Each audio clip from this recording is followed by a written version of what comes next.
This is the Chamber Chat Podcast, the show dedicated to chamber professionals to spark ideas and to get actionable tips and strategies to better serve your members and community. Hello, Chamber Champions. Welcome to Chamber Chat Podcast. I'm your host, Brandon Burton, and it's my goal here on the podcast to introduce you to people and ideas to better help you serve your chamber members and your community. Our title sponsor for this episode is Bringing Local Back. Remember when your community could turn to a local TV station or newspaper for the latest updates and affordable ads? Those days may be fading, but the need for local connection remains. That's why we created Bringing Local Back, a game-changing platform that restores local visibility and advertising power to your community. It's more than just tech. It's about driving engagement and creating new revenue for your chamber.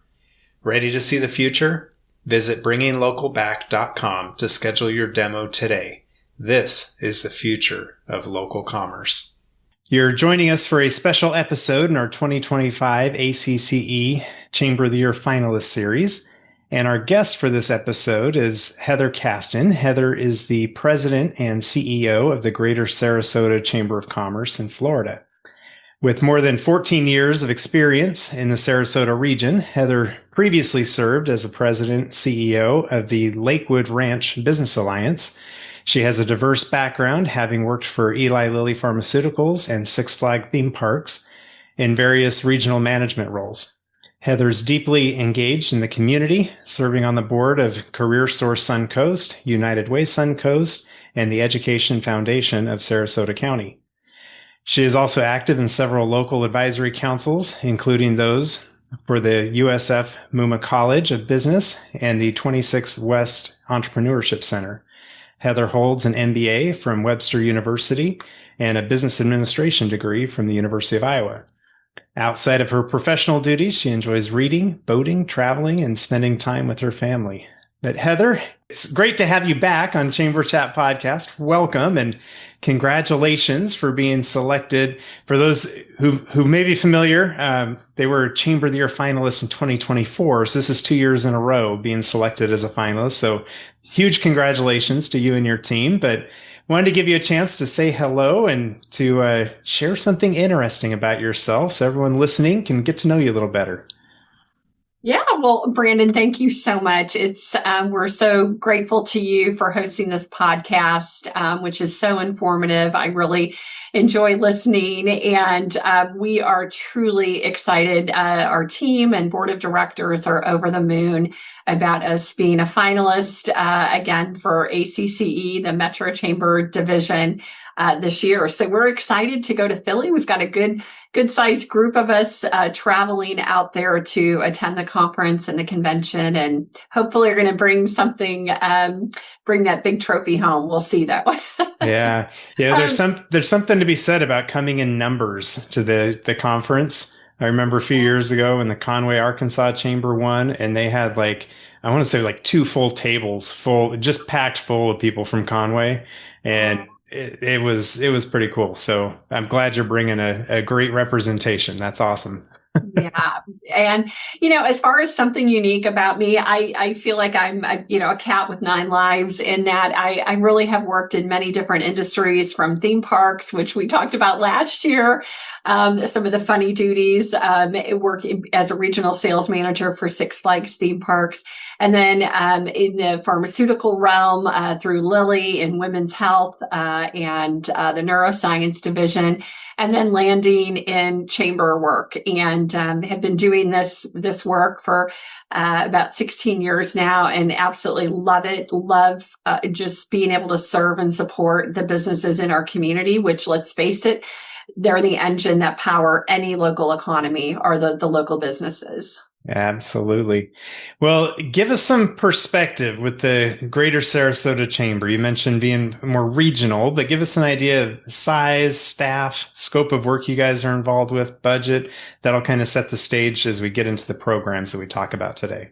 Sure. We are a 104-year-old organization here in Sarasota, Florida. We work with a little over 1,500 regional businesses throughout Sarasota and Manatee counties. that represent about 60,000 employees throughout the region.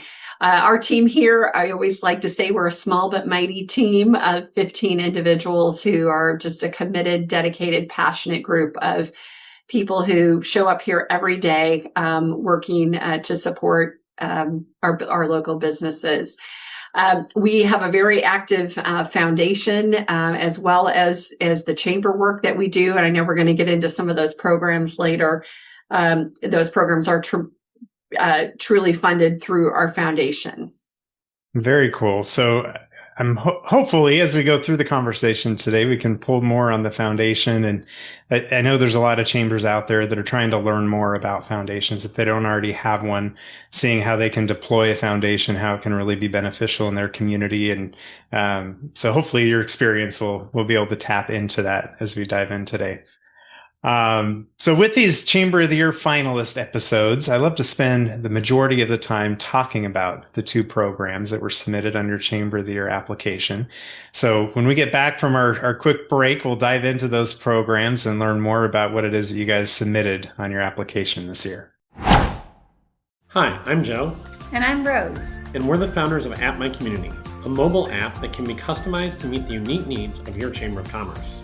When we started App My Community, we envisioned a tool that would help communities thrive by simplifying communication and enhancing engagement. Chambers of Commerce face unique challenges, and we're here to help you tackle them.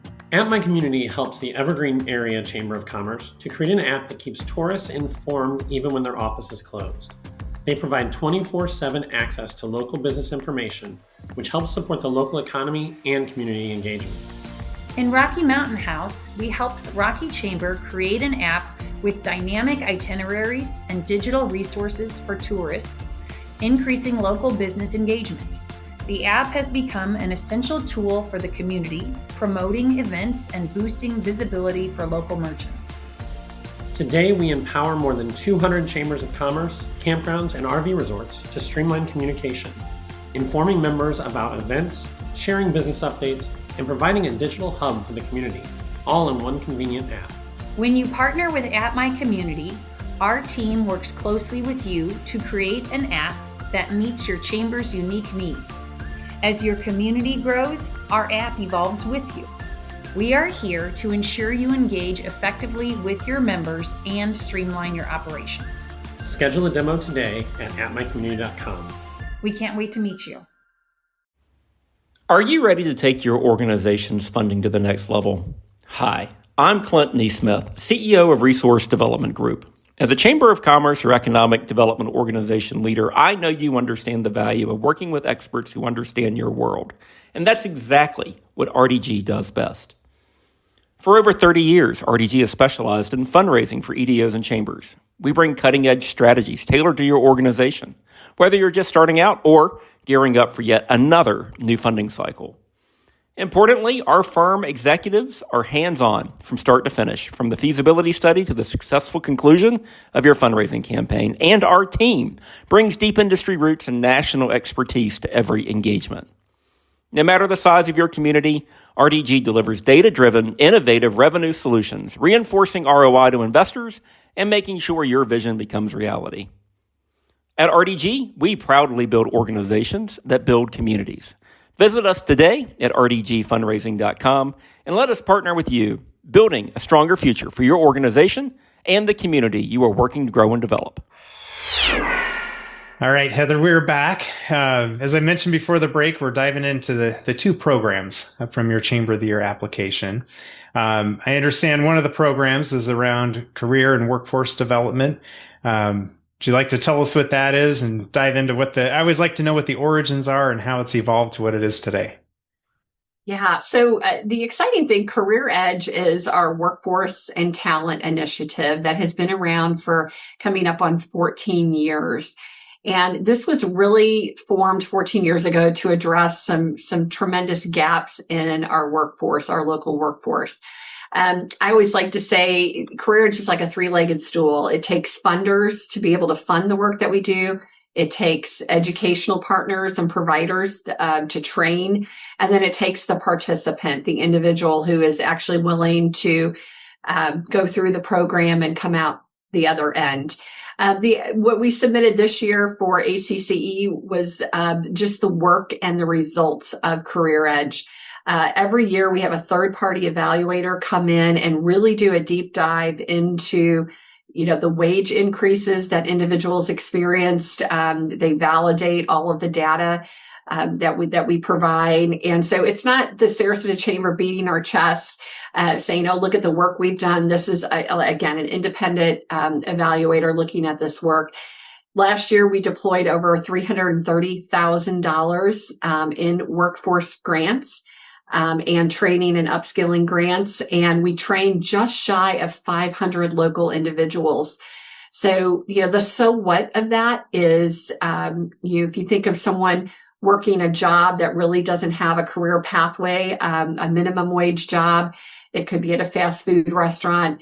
And we put them through one of our trainings, which is in 5 industry segments. So the trades, electrical, plumbing, HVAC, transportation and logistics, automotive, healthcare, manufacturing. Those are all the industry segments that we serve. So think about someone working a fast food job. We fully fund putting them through the CNA training. They get their certification, and then we place them with a healthcare member of our chamber. So it's a win for these employers too, because as a member of the Sarasota Chamber, they're getting first dibs at this talent. As far as the individual, you think about just the change in the trajectory of their income earning potential over the course of their lifetime, and the economic impact, both to their own family and to the community as a whole. It really does put them on a pathway, whether it be at healthcare or think of an electrician that has many different certifications and levels. Same thing with plumbing and HVAC. It really does provide a career pathway for these folks to make some really good money, and be able to live a wonderful life here in Sarasota. Yeah. So I like how you talked about the 3 parts that go into a program like this, between the funding, the educational partners, or who's going to teach what we're trying to preach here, and then the participants.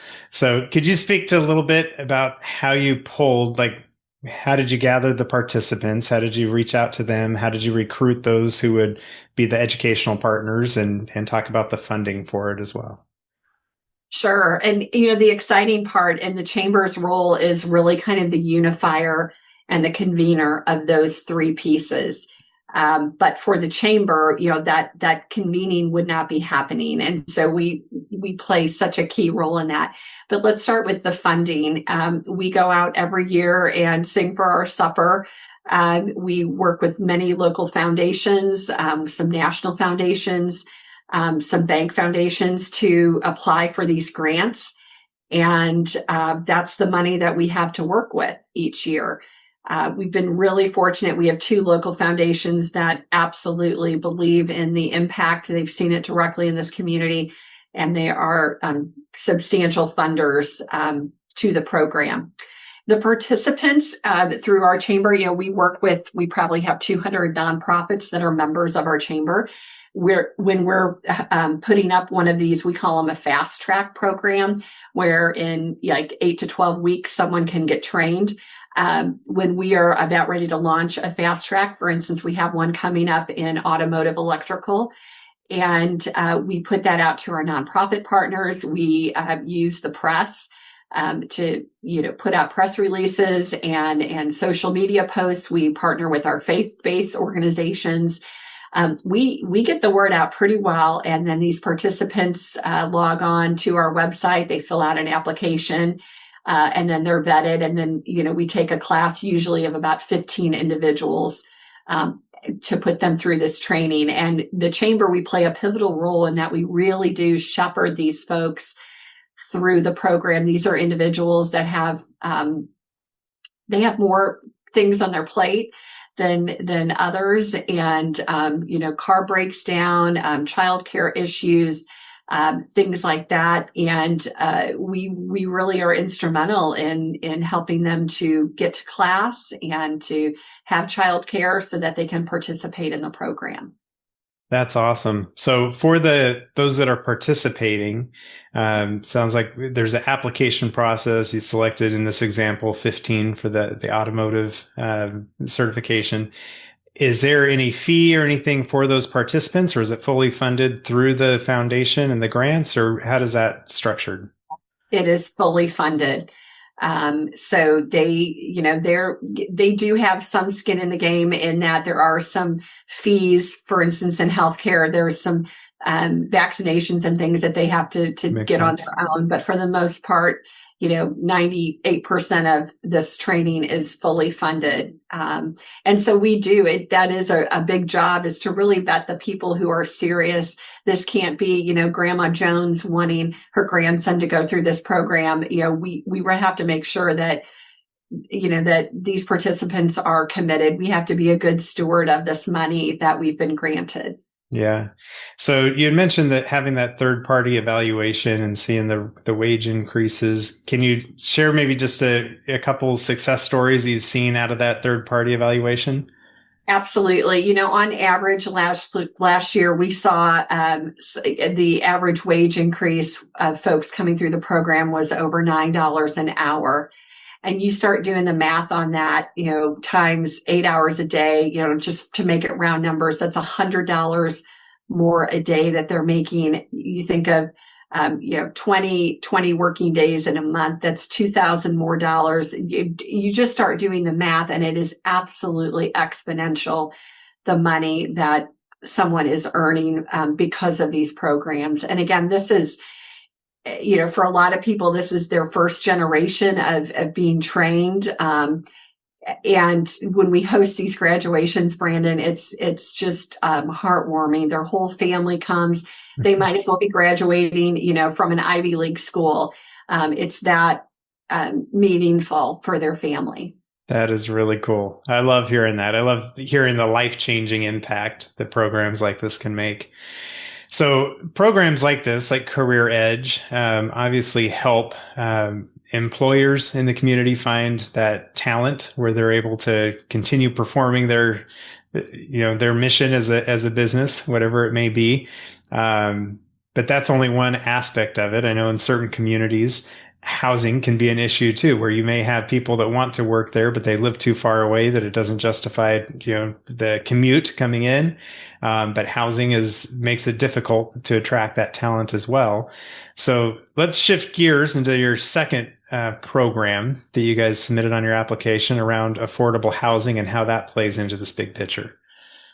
Yeah, like many communities, Brandon, throughout the United States, our community is no different. Starting back, when COVID, we had 1,000 people a day moving to the state of Florida. It has softened a little bit to, around 700 people a day. But when you have that big of an influx of people, it just, the laws of supply and demand, it made it really hard. People were moving to the state, cashing out in California, a 1-bedroom house for $1 million, coming to Florida, paying cash, and really pricing out all of our young professionals. And, what I call our community heroes, the teachers, the firefighters, the policemen, not being able to find affordable housing here in our community. And so in 2022, our chairman of the board, he really laid down the gauntlet that we are going to take a very proactive approach to affordable housing. And what we did was we hosted our first affordable housing summit, and that would have been back in 2023. We partnered with our largest employer, Sarasota Memorial Hospital. We had over 200 business leaders attend. And really, that summit was really focused on drilling down on the needs. We're not talking about folks who are on federal aid. These are working individuals. And so that was from that summit, we took, here we know we have a problem. It's now the business community's problem.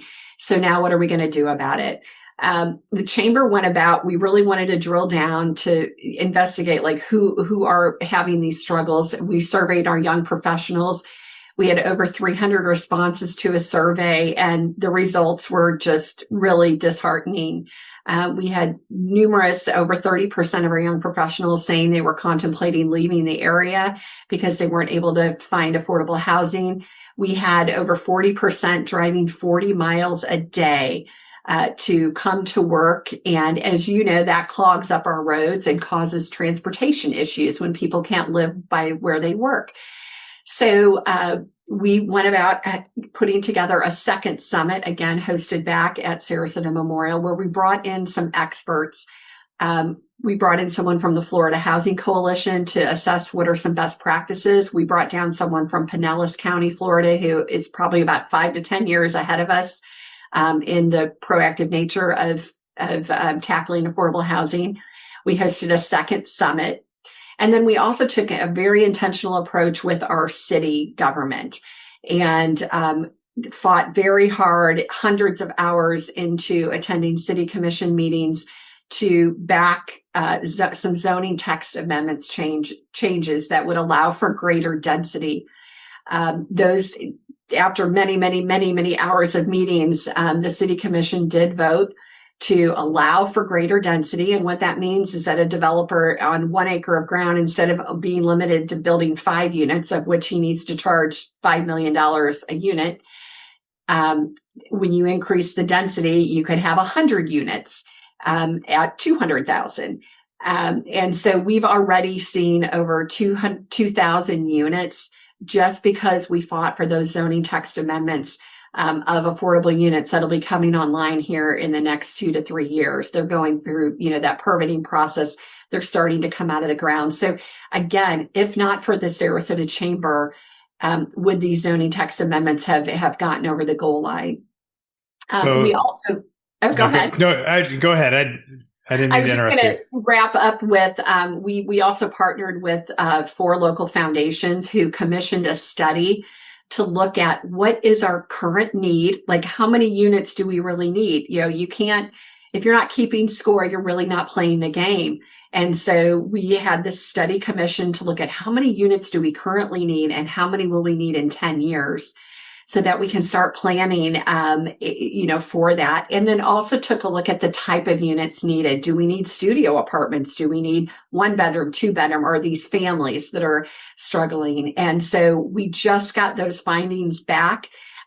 We have a program coming up in 2 weeks where they're going to really go through the findings very descriptively so that policymakers and developers, so that we know what we need here in the future. Yeah. So I guess that was going to be my question as to the type of housing. I would assume something like condos, or like you said, the studios, or the 1 or 2 bedrooms, depending on what those needs are. But also those young professionals today that are having those needs, in 10 years. I'm glad that vision is being extended out to what's that need? How's that going to shift, in the next several years? I know one of the other obstacles as cities, as communities look at solutions like this, is the NIMBYs in the community, right? Those that don't want it in their backyard. Has there been land identified for the more high density housing, and has that been approved? And has there been pushback from the community? How do you guys address that and overcome that? Yeah, well, it's fascinating. Nobody that you talk to is against affordable housing. Just not in their backyard. Yeah. Just not in my backyard. Right. And so the uniqueness of the zoning text changes that we worked on is that they're along our major corridors. So these are very well traveled. You're not going to build $1 million house on, next to a 4-lane highway. And so the city was able to identify ground along these major corridors, along major, retail, mixed use projects. And the exciting thing too is now, as developers are going before our planning board and our city commission to get their projects approved, many of them are coming with an affordable housing component. And so they might be building, they still might be building, $2 million units, but they're coming and saying, okay, well, 15 of these we're going to make affordable. And with that, then they can build more units. So that's where that density thing comes into play. the density bonus. And so we have seen that is working. We are seeing projects that are coming online with an affordable component. So they're going to be mixed in with the $2 million units. They might not be as big as the $2 million units, but they're going to be in the same building, and nobody is really going to know, are you the $2 million homeowner, or are you the, $250,000 homeowner? Yeah. I like that. I like when it can be blended in there and you can't tell, right? There's so many interesting dynamics when it comes to housing, it comes to, you could maybe argue income inequality in certain communities. And when you get, the higher density, next to others, it just creates a lot of dynamics, but that chamber is perfectly positioned to be able to help navigate through those dynamics. So, sounds like you guys are making a great impact there and a lot of good headway. Is there anything else on the affordable housing front that you want to touch on before we move on? Just, we're still fighting that fight. Of course, there are some market factors. The influx of people moving to Florida has slowed, and certainly the market has cooled a little bit, which that is good for supply and demand and brings us down. It brings the market to more of a steady state. For 2 and 3 years, it was on a left to right upward curve of pricing and lack of availability, lack of things on the market. And so that has cooled a little bit too. So I think it's all of those things working together that are going to, really help position our community to be, more affordable for especially those key workers like we talked about. Yeah, I'm in Texas, so we've seen a lot of that same, type of growth. A lot of people leaving places like California and coming to places where they can buy a home for cash, and it prices a lot of people out. And then you get the congestion with the traffic, and so it's a continual problem. But we don't have as many of the nice beaches that Florida has, so I mean that just really compounds your guys' problem there. So. Well, Heather, I wanted to ask on behalf of those listening who want to take their chamber up to the next level, what kind of tip or action item might you share with them towards accomplishing that goal? I would say one thing that we have done that has really made a difference is really being intentional about taking care of your team. And we have put together the last 2 years we call it staff engagement committee that meets once a month to plan various things for us to do. It can be things like getting a behind the scenes tour at the airport. It could be touring, an attraction here locally. It could be just going out for a happy hour, being very intentional. And we've also made a pretty significant investment into what I call like a team coach, someone who is working with us as a team, helping us to work together. Chamber life, it's awesome. It is super fun, but it's also exhausting. It's always one thing, one event to the next. It is, you're constantly out there hustling for members, and it's a lot on an individual and a lot on a team. And so one of the best things that I feel like I've been able to bring to the table as CEO is for me to really support and not just put my, it's more than just, ordering pizza once a month, kind of thing. Just being very intentional with, what we do with our team and our staff. And, just for instance, we had a monster event, probably our biggest event of the year last week. It was our Sarasota Business Awards, a 600-person lunch with 10,000 moving parts. And, going into this week, I just was like, you know what, I'm going to close the office on Thursday too. So this week, the team is going to have a 4-day weekend. And I think you can never invest in your staff. The payback on that is tenfold. Yeah, I love that. The whole idea of having a staff engagement committee, I think is very intentional to make sure that their needs are being met and making sure that burnout doesn't kick in sooner than it should. And also just the flexibility. I will say that our chamber, I have someone who likes to get here at 5 a.m. Every morning. Now he's out earlier in the afternoon. And then I have people that come in at 8:30 and go till 5. And so just offering people like true flexibility in how they do their job. And that has also been, I think, really rewarding and really helped to keep people here and engaged. Yeah, that's great. I love that piece of advice. I like asking everyone we have on the show about the future of Chambers and how you see the future and purpose of Chambers going forward. Well, I absolutely believe in the work that we do. I do feel like the model has to constantly be evaluated and tweaked. And so, the days of kind of just doing the rinse and repeat and the networking events, I just don't know how relevant some of those things are. And I'm constantly challenging our team to look at how we're doing things and what we're doing and why we're doing them. I think, really going back to how do you best serve a business? What does that look like? Because it looks different than it looked 5 years ago and looks different than 20 years ago for sure. And so I think just really being up on the wheel as to what your business community needs and then being able to provide that.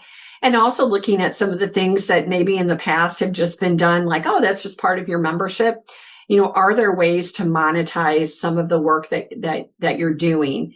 And being able to put a dollar value to that. And that's good. That's what keeps me up at 3 a.m. is, what does that look like? How do we continue to grow and all of those things? Yeah. No, that's great. Well, Heather, I wanted to give you an opportunity to share any contact information so that way listeners who may want to reach out and learn more about these programs or how you're doing things at the Greater Sarasota Chamber, what would be the best way for them to reach out and connect with you? Sure. My email's super easy, just Kasten, Kasten, at sarasotachamber.com. That's going to be the best way to get a hold of me. I'd encourage anyone to check out our website, which is just sarasotachamber.com. It lists all of the programs, all of the initiatives that we're currently working on. But I'd love to hear from you and would love to learn from you as well. That's a great thing about chamber business, is that we can all share ideas and best practices and I'll really encourage and help each other to grow and be better. Yeah. We'll get that in our show notes, so it'll make it easy for people to find it and reach out to you. But it's been great having you back on the podcast. Again, big congratulations to you and your team for making those big impacts in your community. I wish you guys the best of luck in Philly, and we'll see what happens. All right. Thanks so much, Brandon. I'm truly honored to be on the podcast. Thanks for all you do. If you are a chamber professional, please subscribe to Chamber Chat Podcast in Apple Podcasts, Google Podcasts, or Spotify. When you subscribe to Chamber Chat Podcast, new episodes will show up in your podcast app each week as they are released. If you're finding value in this podcast, please leave us a rating and a review in iTunes. But most importantly, please share Chamber Chat Podcast with your colleagues that are in the industry.